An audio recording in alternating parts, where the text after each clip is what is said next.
আয়াত ৩০ وَإِذْ يَمْكُرُ بِكَ الَّذِينَ كَفَرُوا لِيُثْبِتُوكَ أَوْ يَقْتُلُوكَ أَوْ يُخْرِجُوكَ وَيَمْكُرُونَ وَيَمْكُرُ اللَّهُ وَاللَّهُ خَيْرُ الْمَاكِرِينَ। অনুবাদ।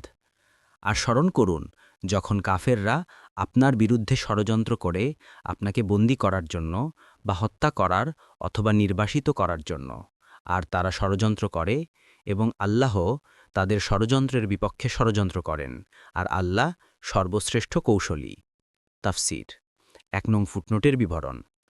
হিজরত পূর্বকালে রাসূলুল্লাহ সাল্লাল্লাহু আলাইহি ওয়াসাল্লাম যখন কাফের পরিবেষ্টিত ছিলেন এবং তারা তাকে হত্যা কিংবা বন্দী করার ব্যাপারে সলাপরামর্শ করছিল, তখন আল্লাহ রব্বুল আলামিন তাদের এ অপবিত্রহীন চক্রান্তকে ধূলিস্মাৎ করে দেন এবং রাসূলুল্লাহ সাল্লাল্লাহু আলাইহি ওয়াসাল্লামকে নিরাপদে মদিনায় পৌঁছে দেন।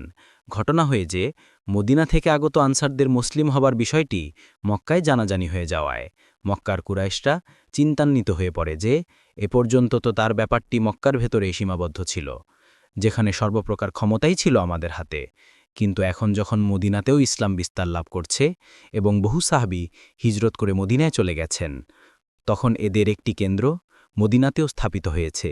এমতাবস্থায় এরা যে কোনো রকম শক্তি আমাদের বিরুদ্ধে সংগ্রহ করতে পারে এবং শেষ পর্যন্ত আমাদের উপর আক্রমণও করে বসতে পারে। সঙ্গে সঙ্গে তারা এই কথা উপলব্ধি করতে পারে যে এ পর্যন্ত সামান্য কিছু সাহাবী হিজরত করে মদিনায় গিয়েছেন, কিন্তু এখন প্রবল সম্ভাবনা দেখা দিয়েছে যে স্বয়ং মুহাম্মদ সাল্লাল্লাহু আলাইহি ওয়াসাল্লামও সেখানে চলে যেতে পারেন। সে কারণেই মক্কার নেতৃবর্গ এ বিষয়ে সলাপরামর্শ করার উদ্দেশ্যে মসজিদুল হারাম সংলগ্ন দারুন নাদওয়াতে এক বিশেষ বৈঠকের আয়োজন করে, যাতে আবু জাহল, নজর ইবনে হারেস, উমাইয়া ইবনে খালাফ, আবু সুফিয়ান প্রমুখ সহ সমগ্র বিশেষ বিশেষ ব্যক্তিত্ব অংশগ্রহণ করেন এবং রসুল সাল্লাল্লাহু আলাইহি ওয়াসাল্লাম ও ইসলামের ক্রমবর্ধমান শক্তির মোকাবেলার উপায় ও ব্যবস্থা সম্পর্কে চিন্তাভাবনা করা হয়। এখানে বসেই রাসূলুল্লাহ সাল্লাল্লাহু আলাইহি ওয়াসাল্লামকে হত্যার ষড়যন্ত্র করা হয়। এর জন্য দেখুন মুসনাদে আহমদ 1-348। পরামর্শ অনুযায়ী কাফেররা সন্ধ্যার থেকেই রাসূলুল্লাহ সাল্লাল্লাহু আলাইহি ওয়াসাল্লামের বাড়িটি অবরোধ করে ফেলে। আল্লাহর নির্দেশক্রমে রাসূলুল্লাহ সাল্লাল্লাহু আলাইহি ওয়াসাল্লাম এক মুঠো মাটি হাতে নিয়ে বাইরে বেরিয়ে আসেন এবং তিনি তা সবার দিকে লক্ষ্য করে ছিটিয়ে দিয়ে তাদের বেষ্টনী থেকে বেরিয়ে আসেন।